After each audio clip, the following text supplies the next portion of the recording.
سورہ یاسین قرآن مجید کا 36واں سورہ ہے اور اسے قلب القرآن بھی کہا جاتا ہے، قرآن کا دل، کیونکہ آغاز ہی میں یوں سمجھ لیجئے کہ اللہ سبحانہ و تعالی نے اپنے محبوب مکرم کا ایسا خوبصورت اور حسین تذکرہ چھڑا ہے کہ گویا جیسے کائنات کے دل کی بات چھڑ گئی ہو۔ یاسین والقرآن الحکیم انک لمن المرسلین علی صراط مستقیم۔ یاسین، آقا علیہ السلام کو خطاب کیا۔ آقا علیہ السلام سے میرا اللہ مخاطب ہوا، یاسین اے سید عالم صلی اللہ علیہ وآلہ وسلم، والقرآن الحکیم، اس حکمت سے لبریز قرآن کی قسم، انک لمن المرسلین، حبیب آپ ہی تو رسولوں میں سے ہیں، علی صراط مستقیم، آپ سیدھی راہ پر ہیں، صراط مستقیم پر۔ اور پھر اس سورہ میں صراط مستقیم کے ان خصوصی پہلوؤں کو یہاں پر ہائی لائٹ کیا گیا ہے۔ ان میں سے ایک خاص پہلو حیات بعد الممات، اس کا تذکرہ چھڑا۔ ارشاد باری تعالیٰ ہوا، اِنَّا نَحْنُ نُحْيِي الْمَوْتَى، ہاں ہم ہی تو ہیں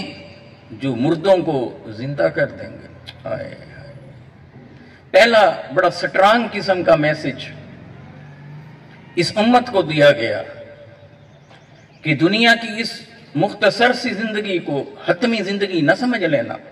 اور دنیا کی اس زندگی کو سب کچھ سمجھ کر یہاں اپنی من مانیاں نہ کرتے پھرنا، خواہشات نفس کی پیروی نہ کرتے پھرنا، اس زندگی کو سب کچھ نہ سمجھنا، یہ تو ایگزامینیشن ہال ہے، یہ تو تمہارے لیے امتحان گاہ ہے، اللہ نے تمہیں یہاں بھیجا ہے، اس جہان پر بھیجا ہے، زمین پر تمہیں حیات عطا کی ہے، جس نے حیات عطا کی ہے وہ اس حیات کو واپس لے کر اپنی طرف پھر بلائے گا۔ اِنَّا لِلَّهِ وَإِنَّا إِلَيْهِ راجعون، پھر پلٹ کر ہم نے اللہ کی طرف جانا ہے۔ اور پھر کفار جو لوگ کہتے ہیں، جو مرنے کے بعد زندہ ہونے کا انکار کرتے تھے، اور قبر کی بسیدہ ہڈیوں میں سے ایک ہڈی کو لے کر پیغمبر آخر الزمان صلی اللہ علیہ وآلہ وسلم کے سامنے ایک شخص آ گیا، آ کر کہنے لگا یہ ہڈیاں بسیدہ ہو چکی، مَن یحیی العظام فہی رمیم، کون ہے جو اسے پھر سے زندہ کرے گا جبکہ یہ گل سڑ گئی ہے۔ میرے رب نے جواب دیا، اِنَّا نَحْنُ نُحْيِي الْمَوْتَى، ہم ہیں نا، ہم مردوں کو زندہ کریں گے۔ تو اس بھول میں انسان نہ رہے کہ یہ سب کچھ میرا یہ دنیا ہی ہے، اسے تو کھیل تماشے سے تعبیر کیا گیا۔ یہ تو جب یہاں آنکھ بند ہوگی اور پھر اگلے جہان میں آنکھ کھلے گی تو پھر اس زندگی کی حقیقت کا ہمیں پتہ چلے گا۔ وہاں جائیں گے تو یوں محسوس ہوگا کہ دنیا میں جو ہم نے اتنا ٹائم گزارا، 60 سال 70 سال 80 سال یا جتنا بھی اللہ نے چاہا، جتنا وقت گزارا، یوں لگے گا جیسے ابھی خواب دیکھ رہے تھے اور بیدار ہو گئے۔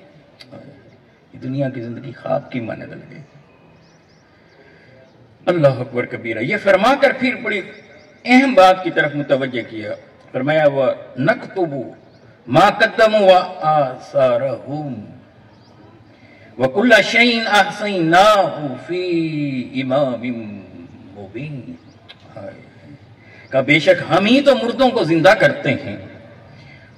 اور ہم وہ سب کچھ لکھ رہے ہیں جو اعمال وہ آگے بھیج چکے ہیں، اور ان کے اثرات جو پیچھے رہ گئے ہیں، اور ہر چیز کو ہم نے روشن کتاب لوح محفوظ میں احاطہ کر رکھا ہے۔ ایک ایک عمل ہمارا لکھا جا رہا ہے، ایک ایک سٹیپ جو ہم لے رہے ہیں اسے محفوظ کیا جا رہا ہے. اور جب ہم وہاں کھڑے ہوں گے، جب اللہ سبحانہ و تعالی پھر سے اٹھائیں گے ہمیں، تو پھر یہ دنیا کے اندر ہم نے جو کام کیے ہیں یہ سارے ہمارے سامنے آ جائیں گے. اور پھر خاص بات جو اس میں فرمائی گئی، فرمایا وَنَكْتُبُ مَا قَدَّمُوا وَآثَارَهُمْ، جو تم اعمال کر رہے ہو اسے بھی لکھ رہے ہیں، جو اعمال کر چکے اور جو آگے جا چکے وہ بھی. اور پھر جب تم وہاں آ جاؤ گے تو پیچھے تمہارے جو آثار ہوں گے، تمہارے جانے کے بعد جو تمہارے اعمال ہوں گے وہ بھی لکھے جا رہے ہیں. اب یہ بڑا دلچسپ نقطہ ہے یہاں پر کہ ہم جو اعمال کرتے ہیں یہ تو سمجھ میں آ رہا ہے کہ یہ لکھے جا رہے ہیں. ملائکہ بیٹھے ہیں، کرامن کاتبین موجود ہیں، دائیں کندھے پر نیکیاں لکھنے والا بیٹھا ہے، بائیں پر برائیاں لکھنے والا بیٹھا ہے. یہ تو معلوم ہے. مگر جب ہم چلے جائیں گے یہاں سے، دنیا سے چلے جائیں گے، تو پھر اس کے بعد کون سے اعمال ہیں کہ جو لکھے جائیں گے. بس یہ آج کی گفتگو کا موضوع یہ. تو یاد رکھ لیجئے دو طرح کی چیزیں یہاں سے مترشح ہو رہی ہیں. اہل علم نے بہت سے پہلو اس کے بیان کیے، مفسرین نے بہت سی تفاسیر اس آیت پر کی ہیں، مگر ان میں سے صرف دو نقطے جو یہاں میں شیئر کرنا چاہتا ہوں. پہلا نقطہ تو یہ ہے اس میں کہ ایک تو ہمارے اعمال ہیں جو ہم نے کیے، اور دوسرے وہ اعمال ہیں جو دنیا میں ہم نے کیے، وہ اچھے تھے یا برے تھے، مگر ان کے نتائج صرف ہم تک محدود نہیں ہیں، ہماری ذات تک محدود نہیں ہیں. ایک وہ اعمال ہو گئے جن کا تعلق ہماری ذات کے ساتھ ہے. ہم نے نماز پڑھی، اجر ملا، ہمیں ملا نا. روزہ رکھا، اجر ملا، ہمیں ملا. حج کیا، اجر ملا، ہمیں ملا. یعنی اللہ جب انہیں قبول فرماتا ہے پھر ماجور کرتا ہے، اجر دیتا ہے. مگر کچھ اعمال ایسے بھی ہیں جو ہم دنیا میں کرتے ہیں تو ہم بھی اس میں ملوث ہوتے ہیں، اور ہماری وجہ سے باقی لوگ بھی افیکٹی ہوتے ہیں. وہ ایسے اعمال ہیں ہم بھی کرتے ہیں، باقی بھی اس سے متاثر ہوتے ہیں. وہ ایسے اعمال ہیں ہم بھی کرتے ہیں، ان کے اثرات باقیوں پر بھی مرتب ہوتے ہیں، اور ایسے مرتب ہوتے ہیں کہ ہم اس دنیا سے سکیپ ہو کر اس دنیا میں چلے جائیں گے، عالم دنیا سے نکل کر عالم برزخ میں چلے جائیں گے، مگر کام ہمارے ایسے تھے ان کی وجہ سے لوگوں پر ہمارے مرنے کے بعد بھی اثرات مرتب ہو رہے تھے. اور ایک نقطہ اس میں یہ ہے، جب ہم اچھے کام کرتے ہیں اور اچھے کام کرنے کی طرف جب ہم قدم اٹھاتے ہیں نا، جو بھی قدم اٹھاتے ہیں، اور کسی اچھے کام کرنے کے لیے ہمیں کچھ قدم چلنا پڑ جاتا ہے، نماز ادا کرنی ہو، مسجد تک جانا، کسی کی مدد کرنا ہو، اس کے گھر تک جانا، مریض کی عیادت کرنی ہو، اس مریض تک جانا. اب اس کے لیے جو قدم اٹھتے ہیں نا، یہ فٹ پرنٹ ہیں ہمارے. اللہ کہتے ہیں کہ یہ تمہارے نیکی کی طرف اٹھتے قدم، انہیں میں رائے گاہ نہیں جانے دوں گا. اچھا، پہلا پہلو وہ کیا چیز ہے جو آگے چلی جائے گی. ایک تو ہمارے یہ اعمال ہو گئے اور پیچھے ان کے آثار کیا ہوئے. تو یاد رکھ لیں، انسان اچھے اور برے دونوں طرح کے عمل کرتا ہے. اگر اس کے اعمال اچھے ہیں، اس نے اچھے عمل کیے، اس بندے کو اجر ملے گا. اس کے بعد پیچھے جو لوگ ہوں گے وہ بھی اس ڈگر پر اگر آ جائیں گے، وہی کام کرنے لگ جائیں گے، تو انہیں بھی اس کا اجر ملے گا. مگر جتنا اجر انہیں ملے گا اتنا ہی اجر اس پہلے شخص کو بھی ملے گا جس نے اس کام کی ابتدا کی تھی، اس اچھے کام کی ابتدا کی تھی، اچھے سٹیپ لیا تھا. اور وہ جو بعد میں آنے والے عمل کریں گے ان کے عمل کرنے سے ان کا اجر بھی کم نہیں ہوگا، مگر جتنا جتنا انہیں اجر ملے گا اتنا ہی اس بندے کے نامہ اعمال میں اجر لکھا جاتا رہے گا، حالانکہ یہ بندہ دنیا سے چلا گیا ہو۔ ایسے ہی جب کوئی شخص غلط کام کی ابتدا کرے گا دنیا میں، ایسا غلط کام جو صرف اس کی ذات تک محدود نہیں ہوگا بلکہ جو باقیوں کو متاثر کر رہا ہوگا، جب وہ یہ کام کرے گا، وہ یہ کام کر کے دنیا سے گزر جائے گا، اس کے بعد آنے والے جب اس ڈگر پر چلیں گے پھر وہ حرکت کریں گے، وہ عمل بد کریں گے، تو اب جس نے پہلے پہل اس حرکت کو کیا اسے بھی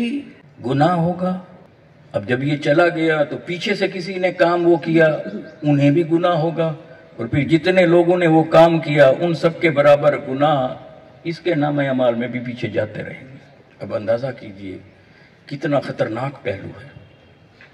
میرے حبیب علیہ السلام نے فرمایا کہ جب آدم علیہ السلام کے بیٹے نے دنیا کا پہلا قتل کیا، اشارہ قابیل کی طرف، قابیل نے جب پہلا قتل کیا تو فرمایا کہ اس قتل کرنے کا گناہ اس کے نامہ اعمال میں لکھا جا رہا ہے، اور پھر اس کے بعد قیامت تک جتنے لوگ قتل کریں گے انہیں بھی اس قتل کرنے کا جو گناہ ملے گا وہ ان کے نامہ اعمال میں لکھا جائے گا، اور جتنے قاتل ہیں ان کے گناہوں کے برابر گناہ قابیل کے نامہ اعمال میں بھی لکھا جائے گا۔ تو آپ اندازہ لگا لیجئے۔ صحیح مسلم کی ایک روایت میرے حبیب علیہ السلام نے بڑے خوبصورت انداز میں ایک بات سمجھائی۔ میرے آقا علیہ السلام تشریف فرما تھے، کچھ لوگ حضور علیہ السلام کی بارگاہ میں آئے اور وہ بڑے برے حال تھے، ان کے خستہ حال تھے، حالت یہ تھی کہ ان کے پاؤں بھی برہنہ تھے، پاؤں میں جوتے تک نہ تھے، ڈھنگ سے پہننے کے کپڑے بھی نہیں تھے، برہنہ بدن، برہنہ پاؤں، اور چادریں ایسے انہوں نے لی ہوئی تھیں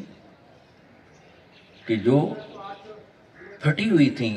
اور اس میں سوراخ کر کر نہ اس کو انہوں نے ایسے گردن میں ڈال کر کچھ حصہ جسم کا چھپایا ہوا تھا آگے پیچھے سے، پراپر سیلے ہوئے کپڑے بھی نہیں تھے ان کے پاس، پہننے کو جوتے نہیں تھے۔ میرے حبیب علیہ السلام نے انہیں دیکھا تو میرے آقا رنجیدہ ہو گئے، غمزدہ ہو گئے، اور اٹھ کر خطاب فرمایا، اور خطاب فرما کر قرآن مجید کی آیات تلاوت فرمائی اور لوگوں کو موٹیویٹ کیا کہ ان کی مدد کرو۔ طویل حدیث، اس کا مفہوم آپ کے سامنے رکھ رہا ہوں۔ لوگ اٹھے،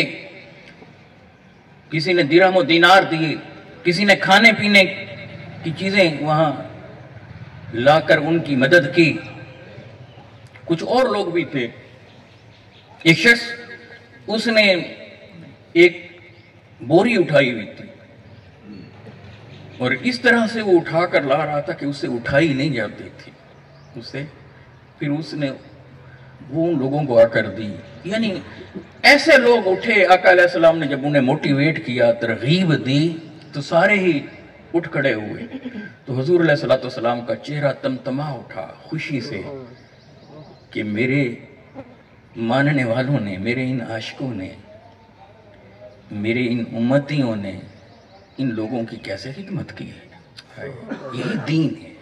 اصل دین یہی ہے، انسانیت کی خدمت کرنا۔ جب میرے آقا علیہ السلام نے انہیں دیکھا اور خوش ہوئے، اتنا خوش ہوئے کہ میرے حبیب علیہ السلام نے اس کے آگے ایک جامع بات قیامت تک آنے والوں کے لیے کہی، اور وہ بات بڑی سمجھنے والی ہے۔ میرے حبیب علیہ السلام نے فرمایا، من سن فی الاسلام سنتن حسنتن فلہ اجرہا، جو اسلام میں کسی نئے کام کا آغاز کرتا ہے، من سن فی الاسلام، الفاظ دیکھیے آگے فرمایا سنتن حسنتن،